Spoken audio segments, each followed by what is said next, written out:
आज की कहानी है मम्मी जी, संस्कारों की जरूरत मुझे नहीं आपके बेटे को है।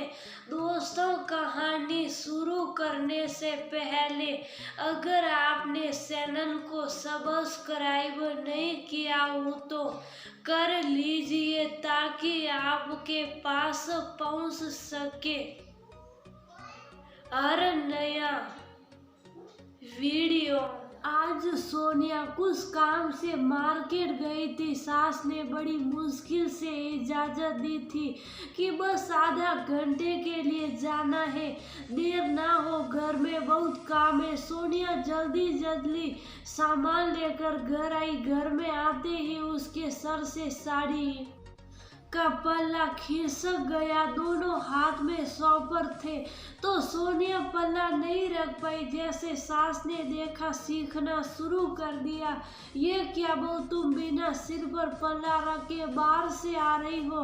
मोहल्ले वाले देखेंगे तो क्या बोलेंगे? हमारी इज्जत का बिल्कुल भी ख्याल नहीं है तुम्हें। हमारे खानदान में बहुएं बिना घूंघट बाहर नहीं निकलती। हमने तो तुम्हें सिर्फ सिर पर पल्ला रखने को बोला था, वो भी तुमसे नहीं किया जाता। सोनिया के बाहर से आते ही सासू माँ पूनम जी ने तानों की बौछार करने लगी। सोनिया बेचारी चुपचाप उनकी बातें सुन ली, कोई जवाब नहीं दिया। सोनिया की शादी कुछ साल पहले राहुल से हुई थी।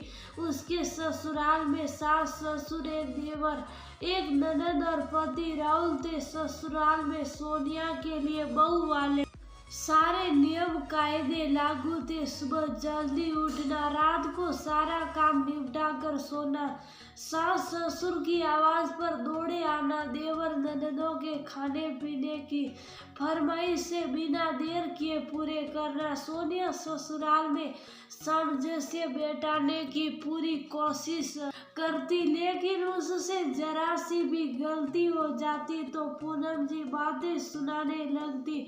उस समय वह गुस्से में सोनिया को कुछ भी कह देती। सोनिया अपने संस्कारों की वजह से शुभ रहती और हमेशा कोशिश करती कि सासू माँ को शिकायत का मौका न दे, लेकिन सासू माँ कभी खुश ही नहीं होती। हर बात, हर चीज में कोई ना कोई कभी निकाल लेती। सोनिया की मम्मी का जन्मदिन था, इसलिए सोनिया सासू माँ से कुछ दिन रहने की इजाजत लेकर मायके आई थी। बहुत दिनों बाद सोनिया ने खुली हवा में सांस ली थी। मायके आकर उसकी बहू की बेड़ियां टूटकर बेटी की पायल की रून झुन में बदल जाती थी। सोनिया माँ बाप के पास बहुत खुश थी। वो सोचती काश वक्त यही रुक जाए और उसको ससुराल ना जाना पड़े। कुछ दिनों बाद राहुल सोनिया को लेने गया। उस वक्त अपने ससुराल वाले के लिए कुछ गिफ्ट लेने मार्केट गई थी। राहुल सोनिया का इंतजार करने लगा। इतने में उसकी माँ पूनम जी का फोन आया। पूनम जी बोली, कितनी देर में घर पहुंचोगे? वो मम्मी, सोनिया थोड़ा मार्केट गई है, थोड़ी देर में आती होगी, फिर आते हैं। इतना सुना था कि पूनम जी ने राहुल को न जाने क्या क्या बोला कि उसके चेहरे पर गुस्सा और नाराजगी झलकने लगी और वह गुस्से से एकदम लाल हुआ जा रहा था। सोनिया के घर आते ही राहुल उसे भला बुरा कहने लगा। जब सोनिया के मम्मी पापा ने उसे समझाना चाहा तो गुस्से में उसने उनको भी बहुत सुना दिया। राहुल को अपने मम्मी पापा का अपमान करते देख सोनिया के आंसू बहने लगे। वह राहुल को कुछ कहना चाह रही थी, लेकिन सोनिया की मम्मी ने उसे चुप रहने का इशारा किया। मजबूरी में सोनिया चुपचाप सब सुनती रही। सोनिया से अपने माँ बाप का अपमान सहन नहीं हो रहा था। पूरे रास्ते दोनों ने आपस में बात नहीं की। घर में कदम रखते ही पूनम जी ने सोनिया को फटकार शुरू कर दिया। तुम्हें कहा था कि राहुल लेने आ रहा है, फिर तुम मार्केट क्यों गई? क्या मायके जाकर तुम अपनी मनमानी करने लगोगी? तुम्हारी माँ ने सिखाया नहीं कि बहू को कैसे रहना चाहिए? अब तुम बेटी के साथ साथ बहू भी हो। सोनिया पहले ही राहुल के व्यवहार के कारण दुखी थी। आते ही सास के ताने सुनकर उसका सब्र का बांध टूट गया। मम्मी जी, मैं आप लोगों के लिए ही गिफ्ट लेने गई थी। मार्केट में भीड़ थी इसलिए आने में देर हो गई और मेरी माँ ने मुझे बहुत कुछ सिखाया है, इसलिए तो मैं आज तक शुभ थी। हमेशा आपकी खरी खोटी सुनी, मैंने कभी जवाब नहीं दिया। ये मेरी माँ के संस्कार ही थे, लेकिन आपने अपने बेटे को कुछ नहीं सिखाया।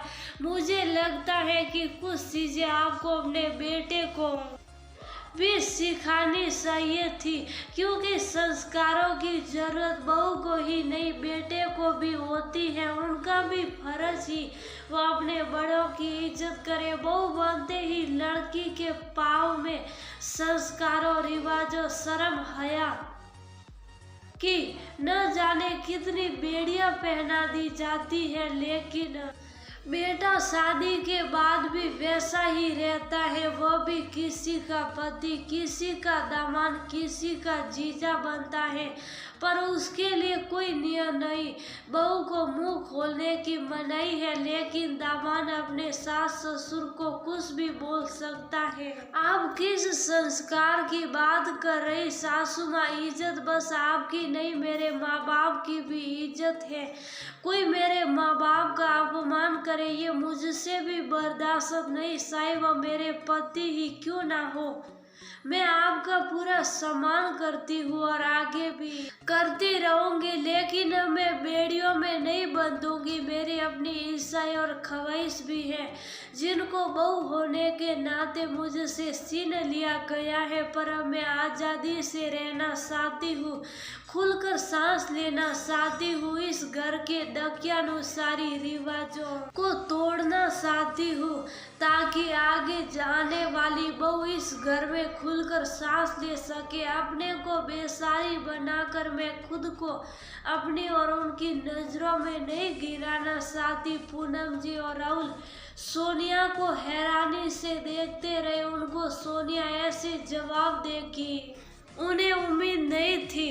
दोनों ने चुप रहना ही उसे समझा। शायद ऐसी गलती भी वो फिर कभी ना करेंगे। उस दिन के बाद से सोनिया ने उस घर में अपने लिए जगह बना ली थी। अब वह गलत को बर्दाश्त नहीं करती,